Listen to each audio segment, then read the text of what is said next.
ng katotohanan na ang Pilipinas ay lugmok na? Aantayan pa ba nating madagdagan ang nasasaktang mga mararitang Pilipino? Ang hina! Papayag ba kayo? Hindi!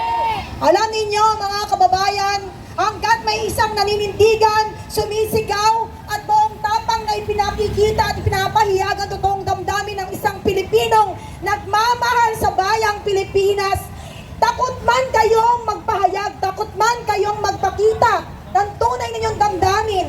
Pwede ba suportahan ninyo ang naninindigan at nagpapahayag at nagpapakita sa inyong lahat dito sa ating bayan? Pwede! Sasagot lang po tayo, nangingimi pa tayo, paano pa kaya tayo makikibaka sa ating karapatan?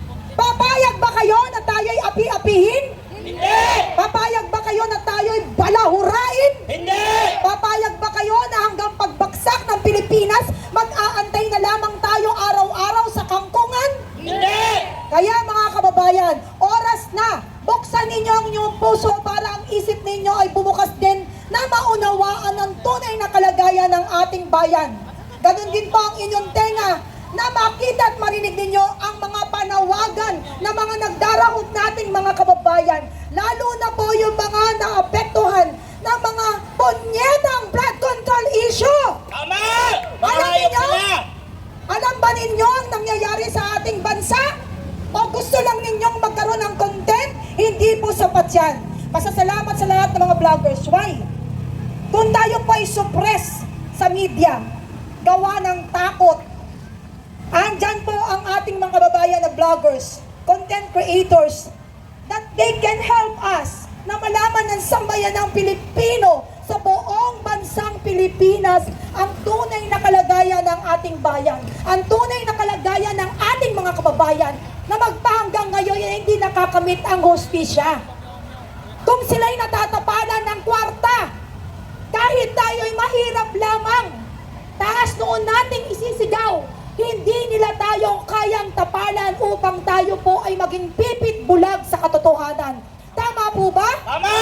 Kaya po ba kayong tapalan? Hindi! Salamat kung ganon. At sana po, ang bawat tinig ng ating kababayan ay magkaroon ng halaga. Kaya nga po kahit maliliit na tinig, kailangang marinig sa pamamagitan ng pagpapahayag. Kaya nga po salamat dahil kahit papaano, nandito po tayo sama-sama sumisigaw. Dahil isa lamang po ang panawagan ng sambayanang Pilipino. Isa lang ang dapat nating ipagsigawan. Kung kani-kanino at kung saan-saan nyo pa nilililis ang kwento. Ano po ba yung isang isinisigaw at panawagan ng sambayanang Pilipino? Marcos Isay! Marcos Isay! Marcos Isay! Marcos Isay!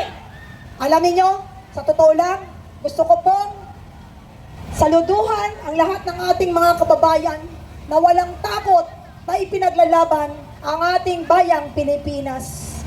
Sa amin pong mga maliliit, ito po ay mahalaga. Bakit? Sapagkat lahat na pababayaan na lamang nating lapastanganin at pati po ang buhay ng mga susunod na henerasyon, hindi ba po na ilalatag na bababoy na? Papayag po ba kayo? Hindi! Kaya nga po tayo nandirito. Meron po tayong kalayaan bagamat ito po ay kimi at may limitasyon. Hindi po ito magiging hadlang para hindi po tayo madinig sapagkat hanggat may natitirang tumitindig sa entablado at nagsasalita, hanggat may natitirang mga vlogger na may laya at buong puso't tapat sa ating bansa na tumutulong at sumusuporta upang ang ating pagpapahayag ay makarating sa ating mga kababayan sa iba't ibang lugar, hindi po tayo dapat mawalan ng pag-asa. Hindi po dapat nating hayaan mamuno ang taong walang kredibilidad, ang taong walang integridad, ang tao na kapag nangangamatay na ang mga Pilipino, isinisisi at ititunuturo kung sino-sino. Tama po ba yun? Alam niyo, kahit maliit na bagay, kung ikaw ang timon at ang kataas-taasan, bakit kailangang patagalin ang mga kasong ang dali naman pong sagutin kung kukumpas niya ng tama. Hindi po gaganda ang musika kung wala pong bumibigay ng kumpas. Bakit ang tagal ng kumpas? Sino ba ang pinagtatakpan dito? Si BBM! Sa totoo lang, uulitin ko, bagamat alam ng bawat isa sa atin kung ano at sino ang puno at dahilan, kiming-kimi tayo dahil sa takot? Dahil gusto nating huwag matanggal ang ating puwet sa pwesto? Akala ba ninyo, ibibigay nila ang tiwalang gusto ninyo?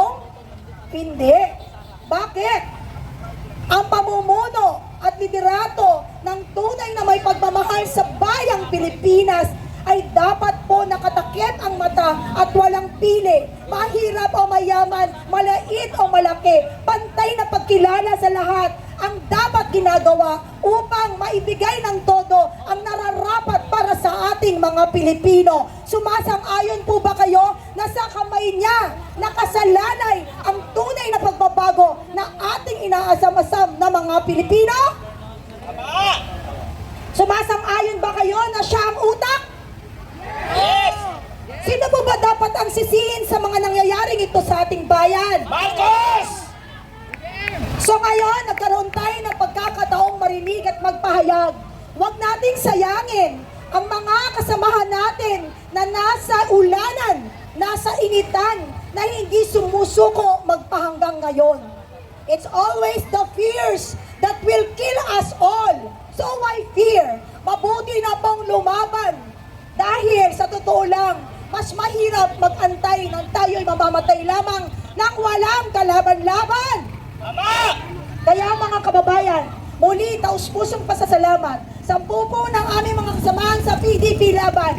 Lagi po tayong manindigan kahit nag-iisa sa tama at makadiyos na para sa mga taong naghihigahos. Huwag tayong sumama sa mga masasamang ehemplo at masasamang gawa ang lagi nilang nagiging hari sa kanilang mga puso. Kaya, ngayong araw na ito, hindi man po ito rallying may tatawag, ito po ay isang pagpapahayag, no? At ito po ay isang kalayaan para sa ating lahat. Hindi po sapat yung nakikinig lamang tayo. Hindi po sapat yung nagkaroon lang tayo ng content at mag-trending ang atin pong pinopost. Bilang Pilipino, ang bawat panawagan na nasa entabladong ito, ang aming pakiusap sa lahat na nakikinig, pwede naman po ninyo itong ipakalat at ipahayag din sa maliliit ninyong pamamaraan. And I know, hindi po ito hihinto at hindi po tayo papayag na maapi-api na lamang dahil ang Pilipino ay hindi uto-uto. Tama! Kaya sa lahat, huwag tayong susuko hanggat may naninindigan. Sumuporta at manawagan kahit paulit-ulit dahil naniniwala ako na ang Diyos hindi magpapabaya at ibibigay